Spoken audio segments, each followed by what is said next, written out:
ये है आरजे कार्तिक की 1 मिनट स्टोरी। ये कहानी भगवान गौतम बुद्ध के 2 शिष्यों की। एक शिष्य ने उनसे कहा कि प्रभु, आपने इतना सारा ज्ञान दिया है, अब तो मैं इस लायक हो गया हूं कि लोगों को जाकर के ज्ञान बांटूं।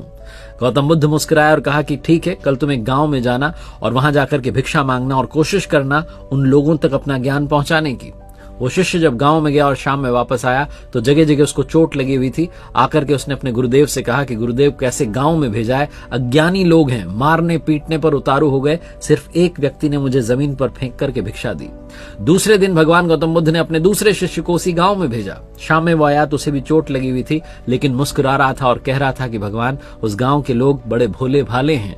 उन लोगों ने पहले तो मुझसे मारपीट की, बाद में एक व्यक्ति ने मुझे भिक्षा दी, लेकिन जमीन पर फेंक कर। जैसे ही मुझे भिक्षा मिली तो मैंने आशीर्वाद दिया, तुम्हारा कल्याण हो। सारा गांव चौंक गया और मुझसे कहने लगा कि तुम आशीर्वाद क्यों दे रहे हो।